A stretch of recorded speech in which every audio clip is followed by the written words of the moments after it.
start the recording. Okay, there it is. Okay, it's 9:10. Good morning, everyone. For those of you who don't know me, I am Kate Stefanuk. I'm one of the professors here at North Carolina A&T. I've had some of you in classes and some of you are even my advisors. So it's good to see those of you that I know and good to meet those that I don't know. As many of you know, Professor Watson is on medical leave. She had an emergency that she had to take care of. And I think she's actually in the hospital, if I'm not wrong.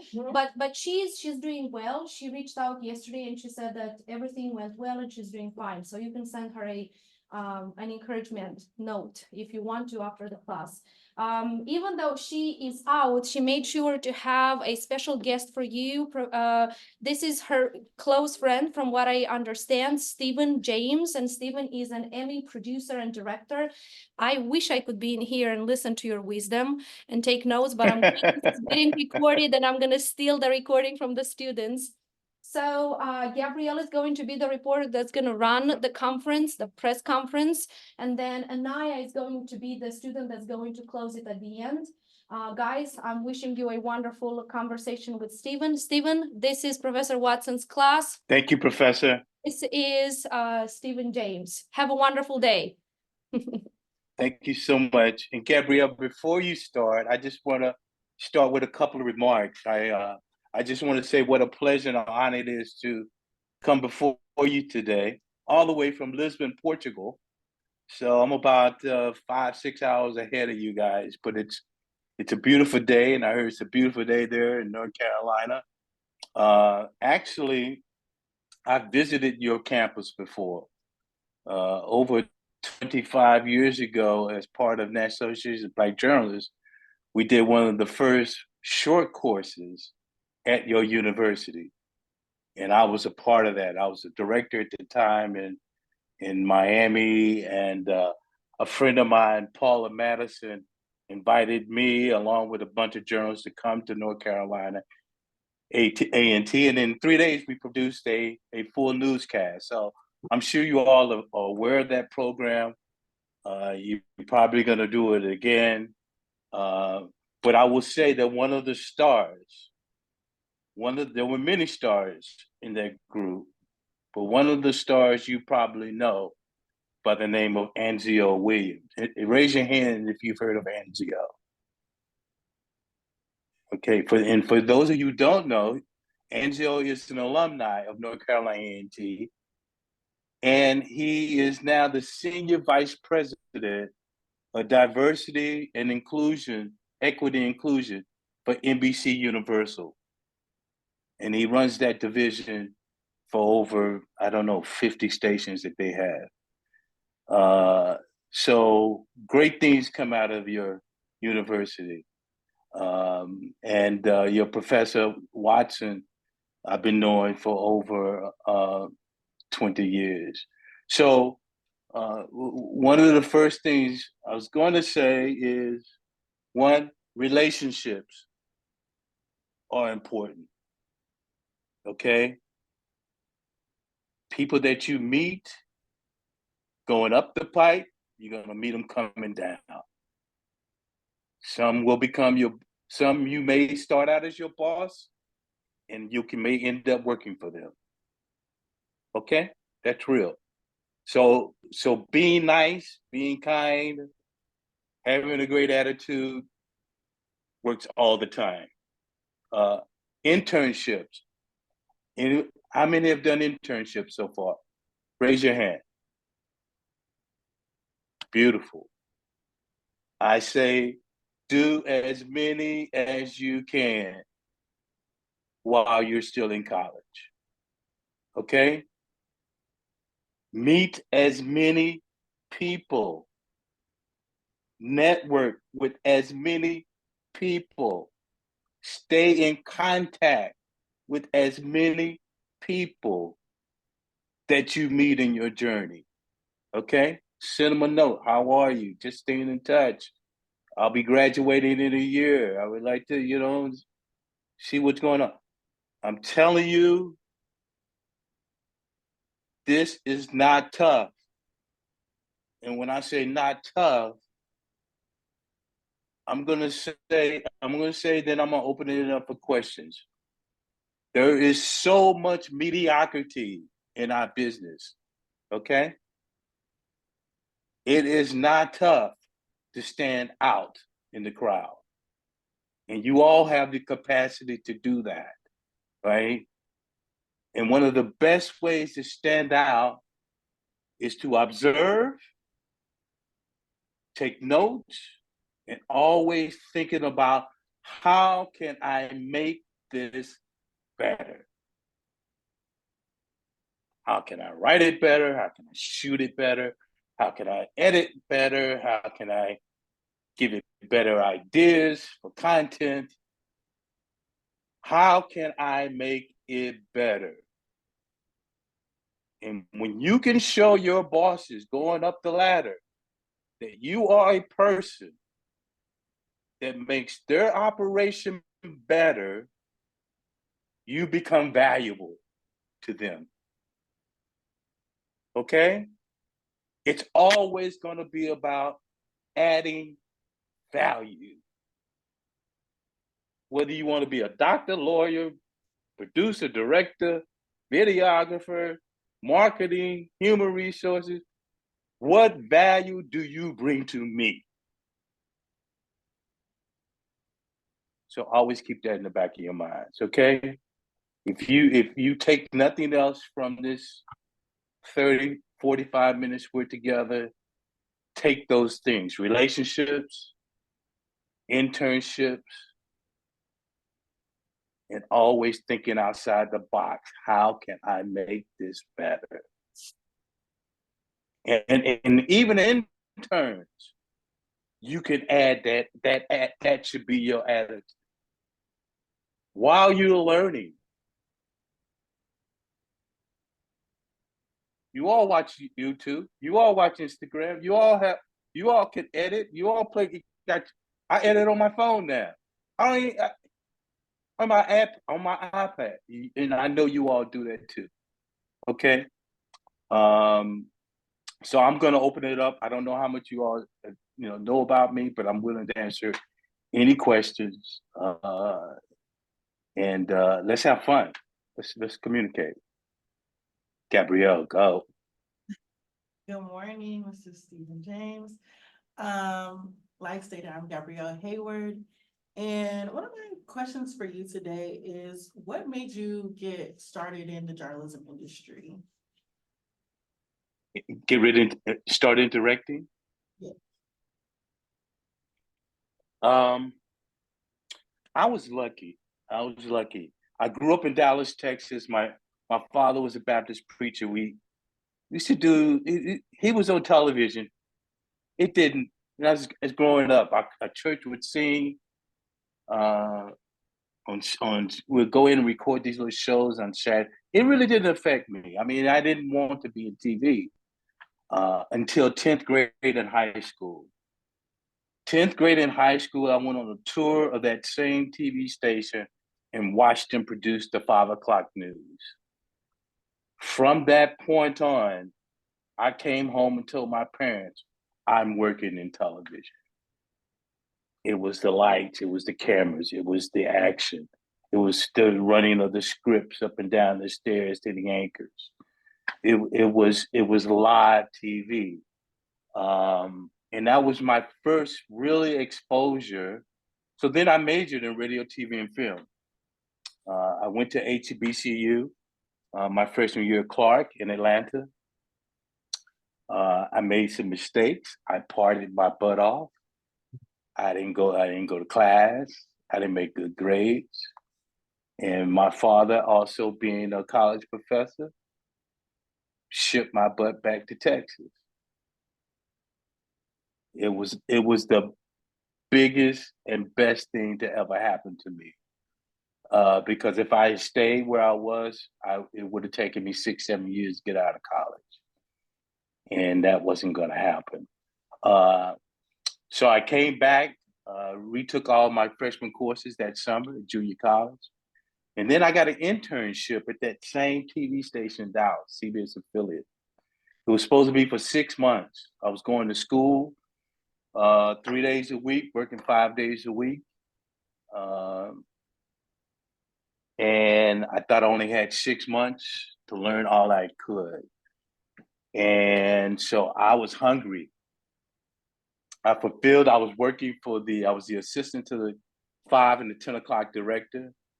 After I did the chores that he wanted me to do, I was off learning how to edit, how to produce, how to write. I was just being inquisitive because I'm saying to myself, I only have 6 months to learn all I can at this TV station. 6 months turned into 7 months, 7 months turned into 8 months, 8 months turned into 9 months. After 10 months, they offered me a full-time job. Only because I was hungry, y'all. I was hungry. And they saw that and I told them the only way that I will accept this job is that I work nights and weekends. Holy smoke.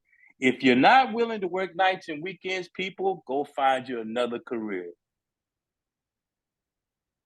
Okay? Because those are the shifts that people don't want to work. But those are the shifts where you're going to learn the most, where you're going to be valued the most. Okay? So I finished, I worked my last 3 years basically at the TV station in Dallas. My grades went up. I'm making money. I'm working. Things at school are great. I mean, my life just turned around because I was focused. My parents forced me to be focused. And working full time, 40 hours a week, and going taking a full load, 16 hours, I had to come up with a plan of how I am going to go to school full time, work full time, and be successful. So I went to the library in between classes while everybody's hanging out on the commons and looking at the babes. I'm in the library. Trust me, I want to be out there too. But I had to go to the library because if I didn't go do my homework right after class, it wasn't getting done. And my grades went up. So from there, that's how I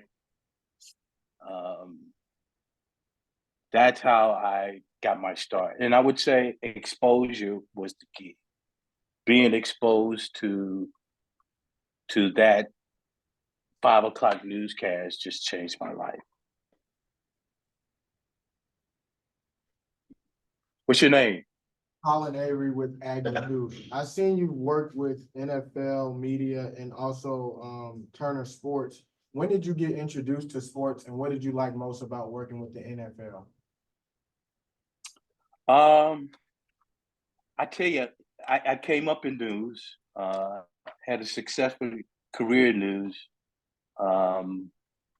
I've been working in Boston, moved to Miami in the summer, probably about April, May of '88. That summer, NBC, the station in Miami was an NBC owned and operated station. So they were taking people from that station to the Olympics. The Olympics that summer were being held in Seoul, Korea. And I go there, and about 6 or 7 people from the station are going to work the Olympics in about a month or so. I'm going, holy smoke. I want to do that. I want to work the Olympics. So I said to myself, the next Olympics is in 1992 in Barcelona, Spain. I am going to be there. So I had to start figuring out how I was going to do it. I had to come up with a plan. And I'll drop this nugget on you guys. Dream. It was a dream. Something happened, and I dreamed, and I said to myself, if they can be in Barcelona, I can be in Barcelona.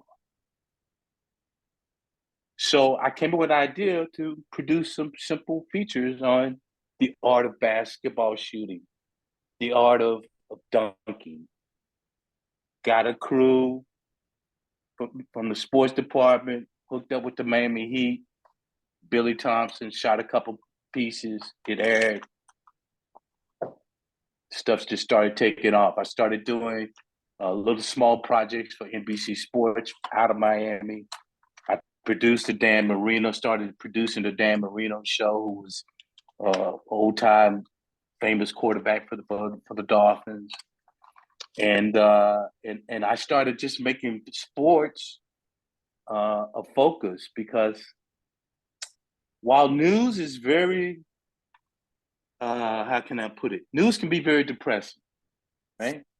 But most of the time, it's not always good news.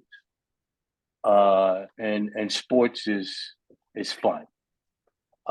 So I started doing things. 4 years came around, and in those 4 years, in 1992, I was a field producer for NBC Sports in Barcelona for the '92 Olympics. I got a phone call. I'd done some work for sports, NBC Sports out of New York, and got a call from the guy that would hire me. And he asked me, he said, "Steve, do you produce? Do you do? Can you write features? Can you go out and shoot, write, produce, turn around, turn packages in an hour, blah blah blah?" I'm like, "Absolutely." Never did it in my life. But you know what I said?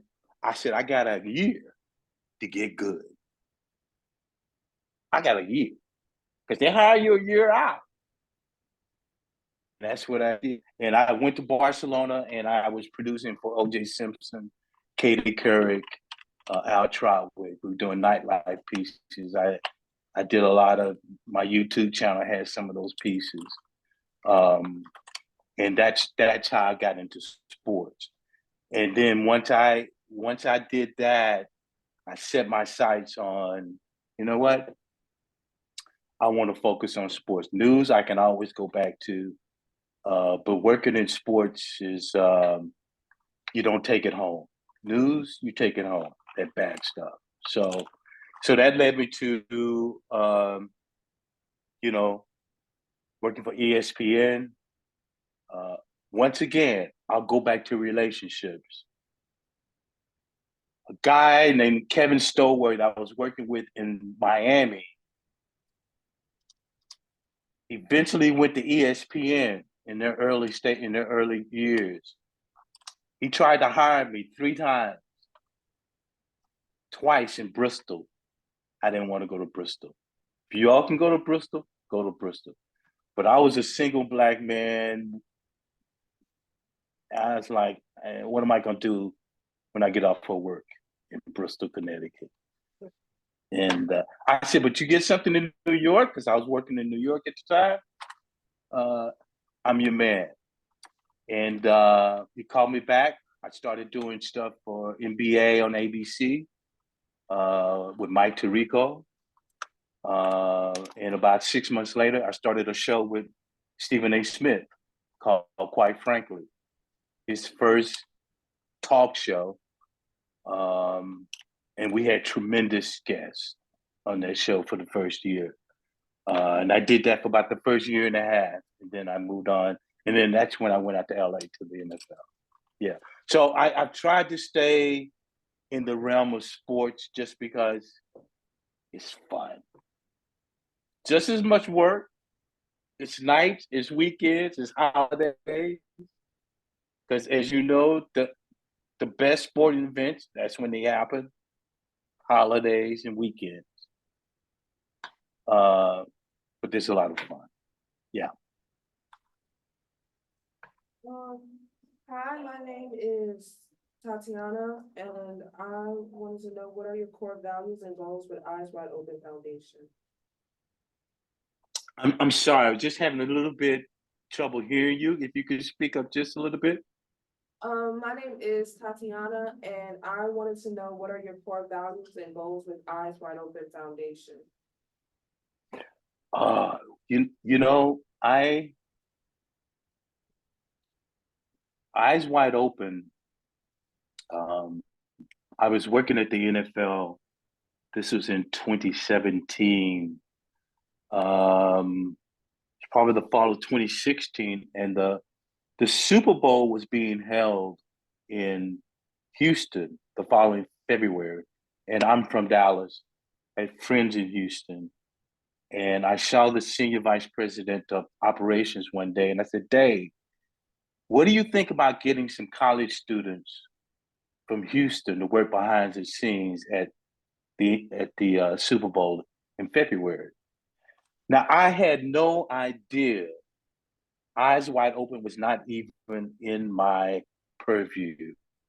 I was just saying, hey, maybe we could, shoot, be a great exposure for some students to work behind the scenes for the setup for the Super Bowl.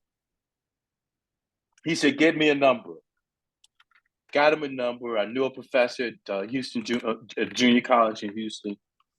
Long story short, we had 25 kids work the Super Bowl for 5 days doing different things, simple things, stand-ins for lighting and blocking at different events, the red carpet, NFL honors, all the many sets they had around the stadium. But the thing was, they were exposed to over 500 professionals setting up for the Super Bowl. Exposure. So when you ask me one of my core values is exposure. And I took it from my experience. I was exposed and it lit a fire.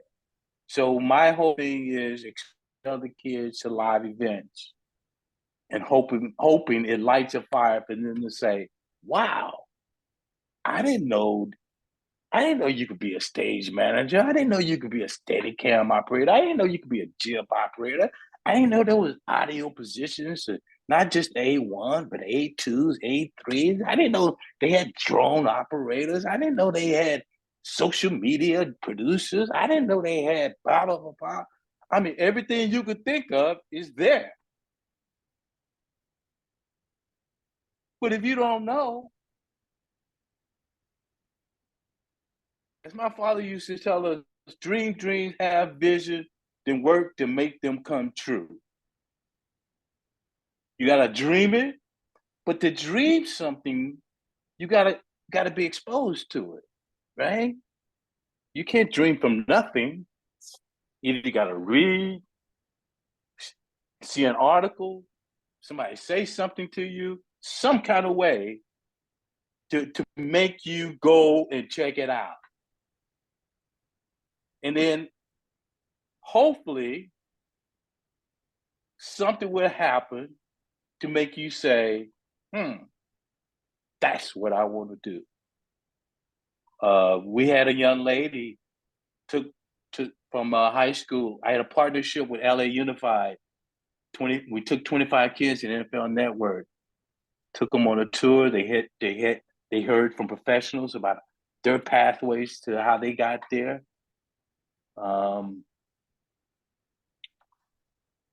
And at the end, we brought them back into the conference room, asked questions. This young lady, young Latina, she got up. She said,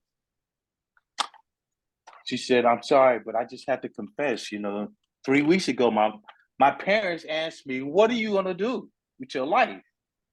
You're about to graduate from high school. You're going to college. What are you going to major in? She said, I don't know. She told them, I'm still seeking. I don't know. But after that tour, she said, but after this tour, now I know. I want to work in media. I want to work in sports media. So that to me made my day. It made the NFL's day. 1 out of 25 got up, and it might have affected 10 more that you didn't hear from, right? So that's why I say internships, being exposed, taking jobs, meeting people. Can I come hang out with you for the weekend? Can I come watch you direct that show? Can I come watch you do audio? Can I come be your film assistant? Can I come help you do this? Can I come help you do that? Do it. Do it all. Then you find what you love. This doesn't have to be a job, y'all. This should be something that you're passionate about. Passionate about telling stories. Passionate about shooting beautiful pictures. Passionate about editing great videos. Passionate about telling great stories. That's value, right? And you guys are doing that. You're doing that now. So that's how Eyes Wide Open was created. That's its mission. And we exposed over 500 kids to different live events in LA, Denver, and New York, taking them behind the scenes to football games, esports, KNBC, Dr. Phil. I mean, once again, relationships, because I had been in the business for so long. I knew people all over the place that I can call and say, hey, I got 25 kids. I want to bring them down there and take them on a tour. No problem. When? So that was the model. And then the pandemic hit, things kind of shut down. And being over here in Lisbon, we're looking at doing some international things on sort of on that level. So but to me that was the number one thing, and number one way that I felt I could give back was being able to expose young adults to something, live television, and them going like, holy smoke, I like this. Because if you have never been and watched behind the scenes of a live event, live basketball, football, baseball, whatever, been in the truck, find a way. Find a way, and there are ways. You can be cable pullers, you can be a rudder, but you want to get in there and meet the crewer, the person who hires those people. Every time an event comes to town, they hire the same people.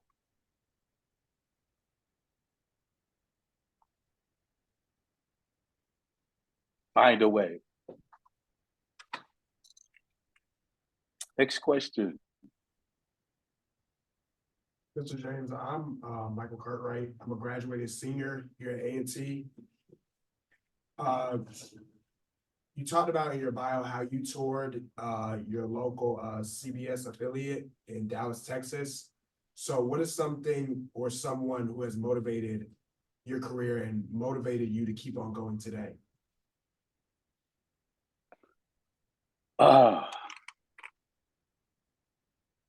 I tell you,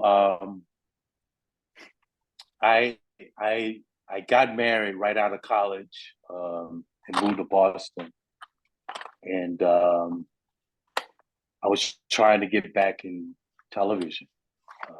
It was tough. I had a baby coming on the way. My wife was in medical school. I'm selling women's shoes at Bloomingdale's.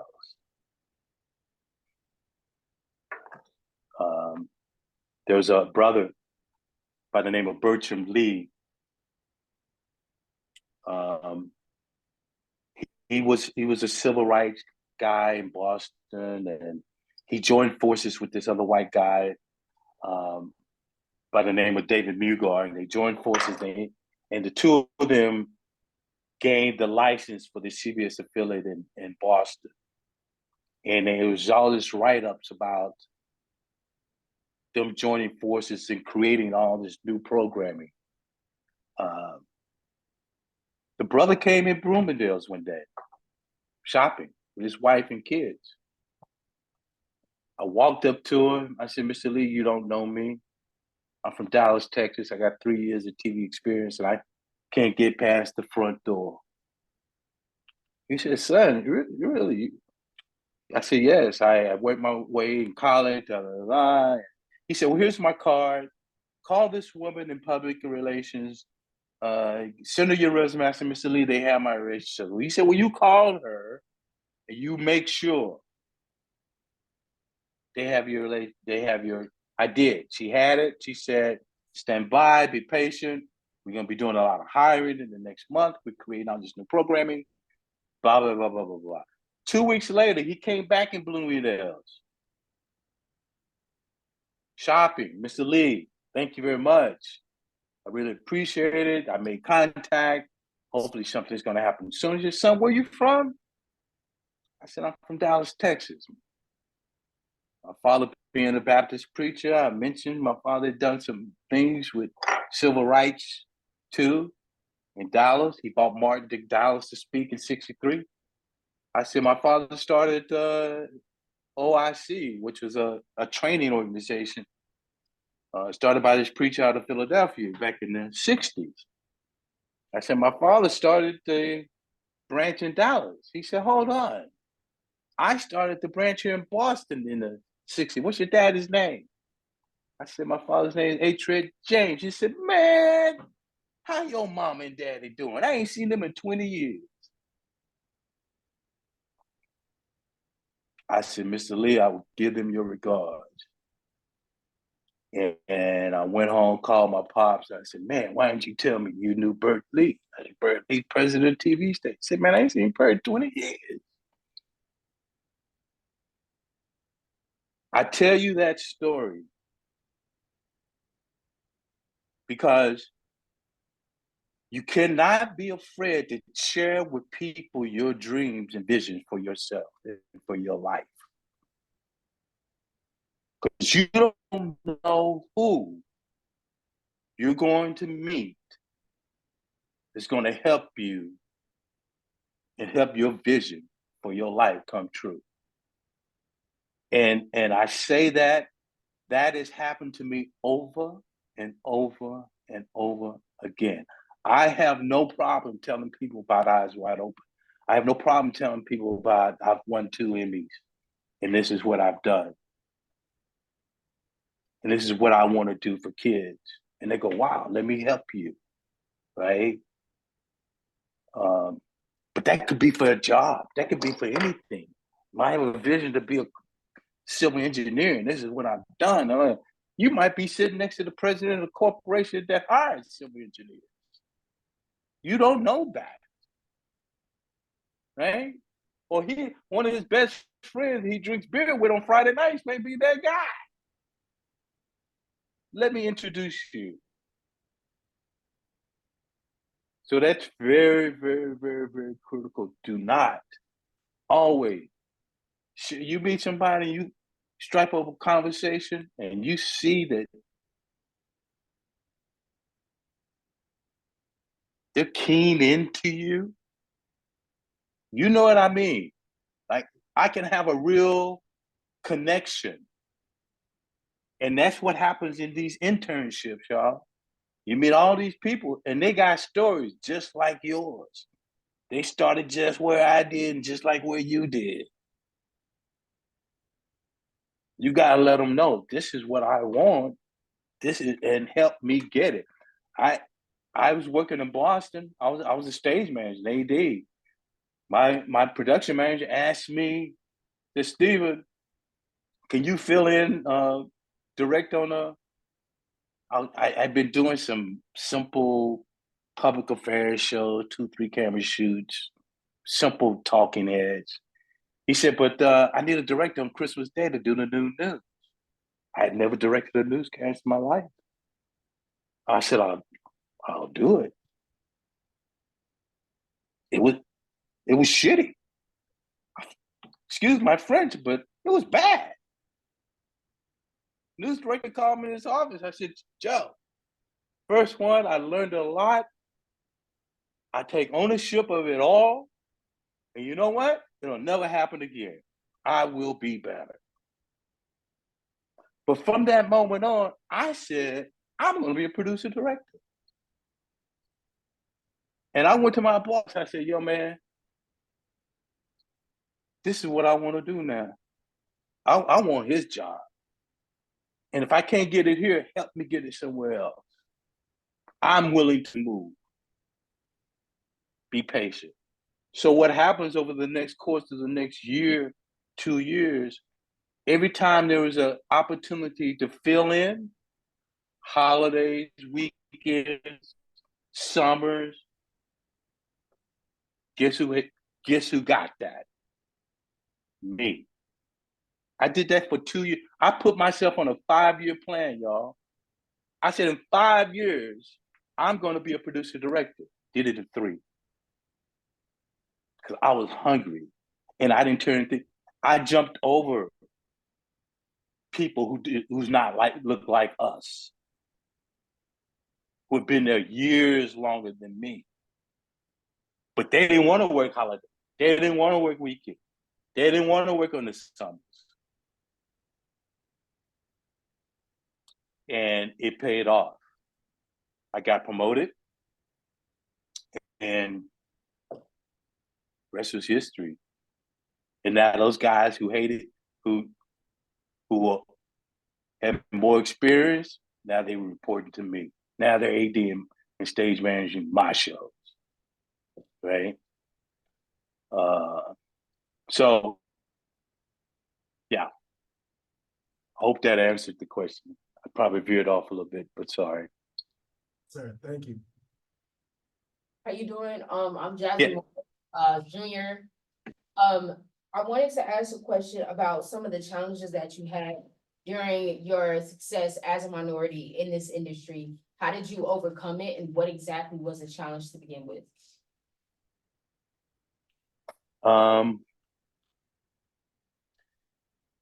I mean, yes. I mean, there was so many times that I was the only one.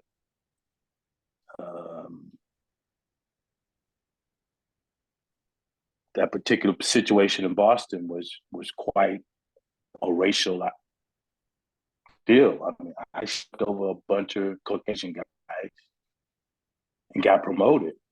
A lot of people didn't like me. A lot of people didn't want to work with me, but they had to. And sometimes I had to tell them, I don't know who you think you are, but your job is to be here doing X, Y, and Z. You need to be there. I took a job as director for NBA TV. I interviewed for the senior director's job. They gave it to somebody that didn't look like us, and but they still wanted to hire me as a director. They wanted me on staff. It's a new operation. This guy made my life miserable. He knew I knew more than him. He knew I was good. He knew I was hungry. And he did everything he could to make my life miserable.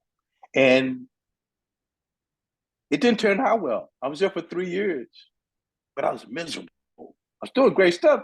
I'm working on NBA finals. I'm hanging out with Charles Barkley and Dennis Scott and Chris Webber, and I mean, fun shows, great time. But I was miserable because underneath there were things happening that I knew just wasn't fair. And eventually I left. In fact, I got fired because my attitude got so bad that they let me go. And it was a blessing.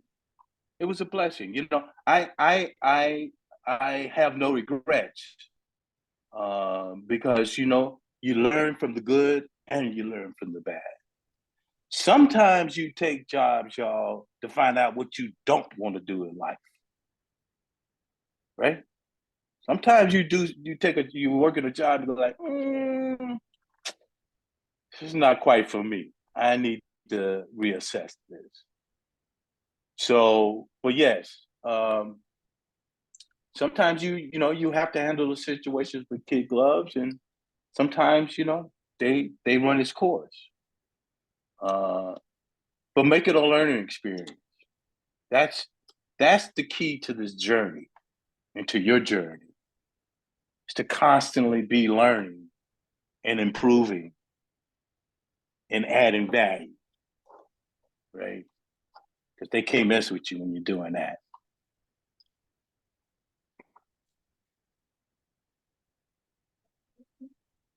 Good morning. Hi, Mr. James. My name is Taryn McNeil. I'm a junior multimedia journalism student. My question is, in an industry that is constantly evolving and changing, how do you stay resilient and adaptable? I'm sorry. I'm just having Gabrielle. Yeah. Can you translate? I couldn't hear too well. In an industry that is In an industry that is constantly evolving and changing, how do you stay resilient? how do you stay resilient and adaptable? and adaptable? That that is very key, because as you guys know, I mean, when I started, there was no social media. Um, I mean, computers were just being the PC was just really becoming used. So, um, my main answer to that is being open to life, right? Open to experiences. Um, yes, there are going to be things that are going to happen uh, where you're going to say, okay, this doesn't meet my criteria. My this is this does not conform to my set of values, right? And you make choices. But stay open to possibilities. Uh, go after everything, because you can always say no. You can always say, something else came up. But doors don't open all the time, as you guys know, right? And your local chapter of the NABJ is very, very, very key. National convention, by hook or crook, however you can get there, go. Because that's where you're going to meet the people that's going to get you where you want to be. Volunteer, whatever it takes. Whatever it takes. You need to put yourself in the situations where you can connect with people and people can see you, can see your value, see your leadership, right? So, um,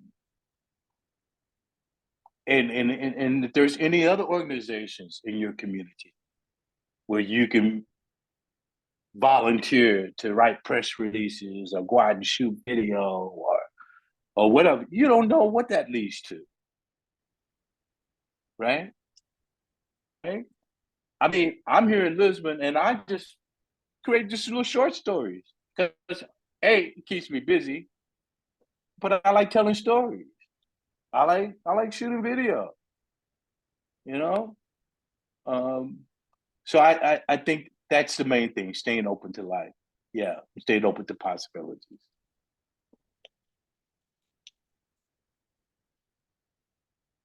Hi, my name is Zaria Drakeford. Um, what do you consider to be the most significant changes in the industry over the past 20 years? What are we, something about the changes over the last 3 years? What do you consider to be the most significant changes in the industry over the last 20 years? Whew. Well,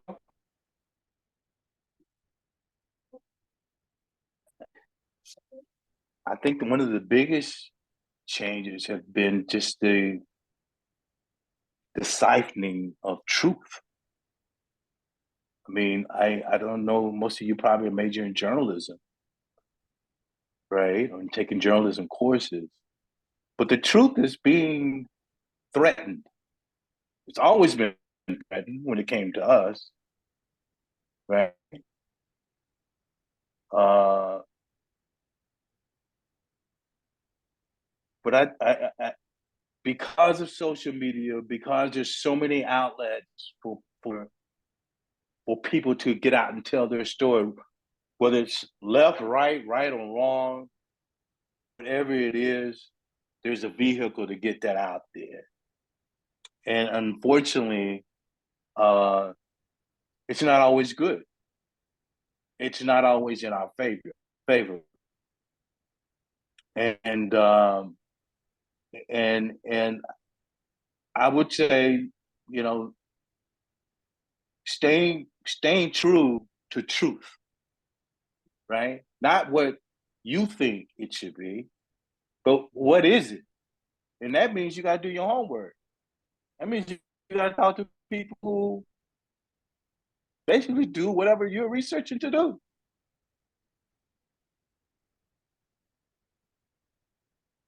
Yeah.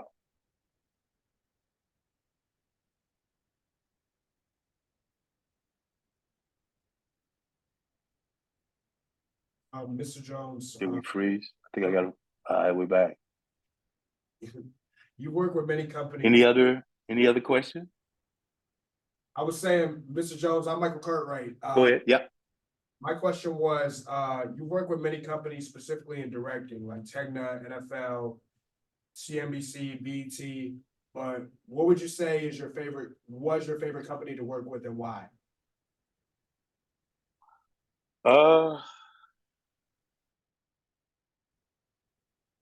Well, my best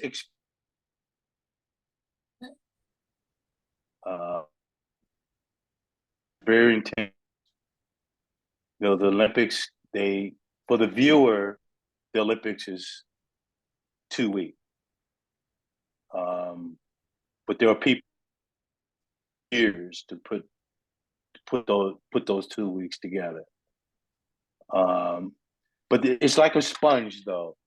It's a small group of maybe, I don't know, 50, 60. And then for the games, it probably grows to about 500, 600. Most of those are freelancers. I would say the games. I love big events. I love working NBA finals. I love working on Super Bowls. I love working Olympics. It was the brightest stage. You know, it was the best of the best. You had the chance to, you know, to rub shoulders with to the best. I'm producing pieces with O.J. Simpson, and who's a crazy, who turned out to be kind of crazy, but at the time, he's pretty big. Katie Couric, you Bob Costas, you're working with some of the best in the business. So I would say, yeah, those types of events are probably my best, most favorite. Yes, I have a question. I'm gonna speak up. Can you hear me? I think yes, barely. Yeah.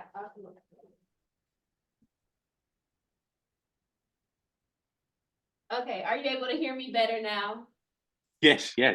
Hi. My name is Kayla Hare, and I'm a junior multimedia journalism student. My question to you is, in the next phase of your career, what can you see yourself doing to expand your impact on the industry? And what can we expect to see next from you?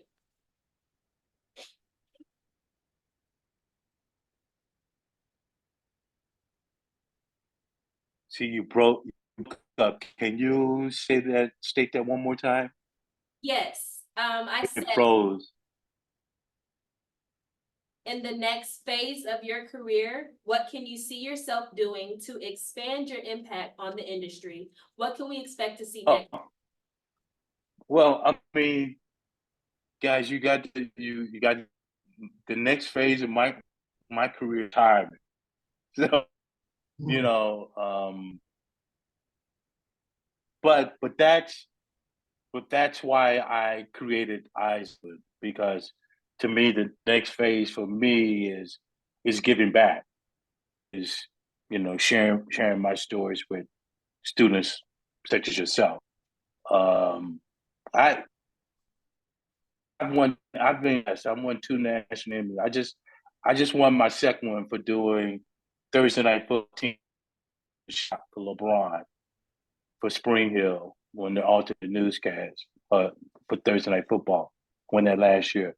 I mean, yes, I like to stay busy. I have a lot of ideas for projects, but you know, most of my career is the sun is setting, as we could put it that way. It's setting in a beautiful place. Um, but I'm a creator, right? I mean, I like stories. As I'm telling a story with you guys today, I I like, you know, um, trying to have any kind of impact I can on people, you know. So, yeah. Hope that answered your question. Thank you. Thank you.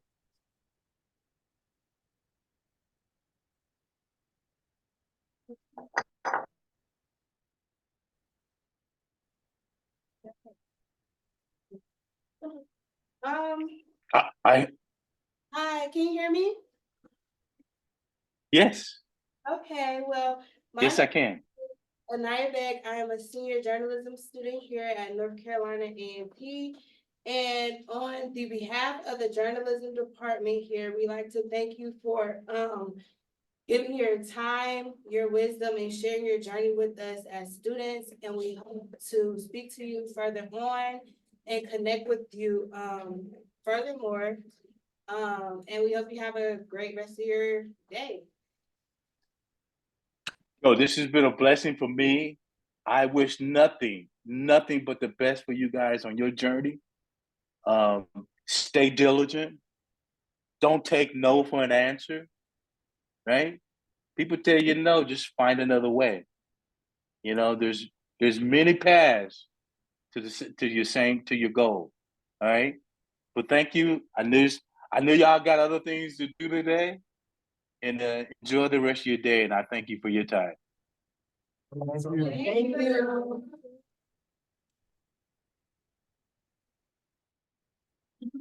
Ciao.